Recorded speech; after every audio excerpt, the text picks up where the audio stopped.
Mission freedom অর্থাৎ যুক্তরাষ্ট্র কিন্তু একটা সিদ্ধান্ত নিয়েছিল, সেটা হচ্ছে তারা একটা মিশন চালাবে। এই মিশনের নাম দিয়েছিল মিশন ফ্রিডম। এখন এই যে মিশন ফ্রিডমটা আছে সেটা হচ্ছে হরমুজ প্রণালী দখল নেওয়ার জন্য এই মিশনটা তারা ঘোষণা করছিল। এবং এই যে মিশনটা ছিল মিশন ফ্রিডম, এটা হচ্ছে হরমুজ প্রণালী ব্যবহার করে আন্তর্জাতিক বা ইন্টারন্যাশনাল যে জাহাজগুলো আছে সব দেশের কান্ট্রির জাহাজ যাতে বিনা বাধায় চলাচল করতে পারে, এটার জন্য কিন্তু যুক্তরাষ্ট্র হচ্ছে একটা প্রজেক্ট নিয়েছিল বা একটা মিশন নিয়েছিল, প্রজেক্ট ফ্রিডম। এখন এই প্রজেক্ট ফ্রিডম নেওয়ার কারণে তারা কিন্তু তাদের যে সামরিক ঘাঁটি আছে বা তাদের যে নৌবাহিনী আছে, ওভারঅল সব কিছুই কিন্তু হরমুজ প্রণালী দখল করার জন্য কিন্তু তারা চেষ্টা করতেছিল। কিন্তু হঠাৎ করে একটা বিস্ফোরক তথ্য সামনে আসলো, সেটা হচ্ছে মধ্যপ্রাচ্যের যে দেশগুলো আছে বিশেষ করে সৌদি আরব। সৌদি আরব কিন্তু হরমুজ প্রণালী ব্যবহার করতে তারা প্রজেক্ট ফ্রিডমটা চালাবে, সেখানে কিন্তু যুক্তরাষ্ট্র অর্থাৎ ডোনাল্ড ট্রাম্পের সাথে কিন্তু সৌদি আরব নেই। কেন নেই? কারণ যুদ্ধের প্রথম থেকেই কিন্তু সৌদি আরব কিন্তু যুক্তরাষ্ট্র অর্থাৎ ডোনাল্ড ট্রাম্পের সাথেই ছিল। কিন্তু এখন সৌদি আরব সরাসরি না করে দিছে যে এই যে মিশন ফ্রিডম আছে, এই ফ্রিডম যদি চালাই তারা, তাহলে হচ্ছে আরবের কোনো সাগর তারা ইউজ করতে পারবে না।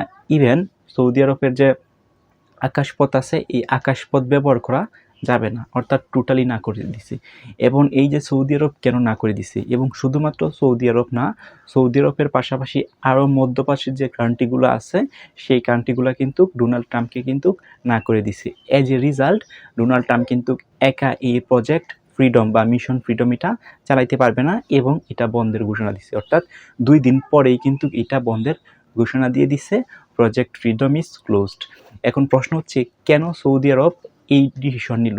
কারণ সৌদি আরবের আপনারা জানেন যুদ্ধের প্রথম থেকেই কিন্তু ডোনাল্ড ট্রাম্পের সাথে ছিল। অর্থাৎ শুধুমাত্র সৌদি আরব না, মধ্যপ্রাচ্যের যে কান্ট্রিগুলো বা দেশগুলো ছিল সেই দেশগুলো কিন্তু ডোনাল্ড ট্রাম্পের সাথে ছিল। কিন্তু ডোনাল্ড ট্রাম্প একটু মাতবরি করে, সবসময় তার যে নিজের প্রায়োরিটি আছে বা নিজের মতামত দিয়েই সব কিছু করে ফেলে। সো হঠাৎ করে এই যে প্রজেক্ট ফ্রিডম বা মিশন ফ্রিডম, এই যে একটা অপারেশন চালাবে, এই যে অপারেশন চালাতে এটার কিন্তু কোনো মতামত বা অপিনিয়ন কিন্তু সৌদি আরব থেকে নেয় নাই। এবং হচ্ছে মধ্যপ্রাচ্যের যে কান্ট্রিগুলো আছে এই কান্ট্রিগুলোর কোনো দেশের থেকে কিন্তু তাদের যারা হচ্ছে ডোনাল্ড ট্রাম্পের পক্ষে আছে তাদের কাছ থেকে কোনো মতামত নেয় নাই।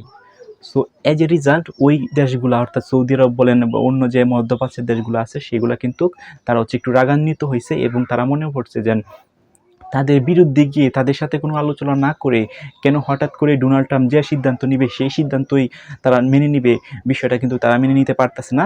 এজ এ রিজাল্ট তারা কিন্তু না করে দিছে, অর্থাৎ সৌদি আরব না করে দিছে। সো ডোনাল্ড ট্রাম্প সৌদি আরবের যে প্রধানমন্ত্রী আছে তার সাথে যোগাযোগ করার চেষ্টা করছে, বা সেখান থেকেও তিনি ব্যর্থ হয়েছে।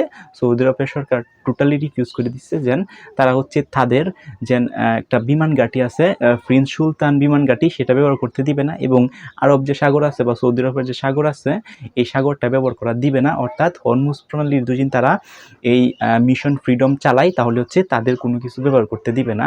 শুধু সৌদি আরব না, মধ্যপ্রাচ্যের আরও কান্ট্রিগুলো কিন্তু এই ডিসিশনটা নিছে। কিন্তু এখন ডোনাল্ড ট্রাম্প কী করবে? ডোনাল্ড ট্রাম্প তো একার পক্ষে এই হরমুজ প্রণালী গিয়ে বা তাদের যেন শক্তি আছে, একা শক্তি খাটিয়ে এই মিশন ফ্রিডম কিন্তু হচ্ছে সাকসেসফুল করতে পারবে না। সো এখন কিন্তু ডোনাল্ড ট্রাম্প বাধ্য হয়েই কিন্তু তাদের যে মিশন ফ্রিডম আছে এই ফ্রিডমটা 2 দিন অর্থাৎ 2 দিন আগে এটা ঘোষণা দিছিল এবং 2 দিন বা 1.5 দিন পরেই কিন্তু এটা ক্লোজ করে দিছে। সো আপনাদের মতামত কি? আপনাদের মতামতটা একটু আমার এই ভিডিওর কমেন্ট বক্সে জানান যে ডোনাল্ড ট্রাম্প কি আসলেই বেশি বাড়াবাড়ি করে না উনি ঠিকঠাক সব কিছু ঠিকঠাক করতেছে। সো আমার কাছে মনে হয় ডোনাল্ড ট্রাম্প কিন্তু একটু বেশি বাড়াবাড়ি করে।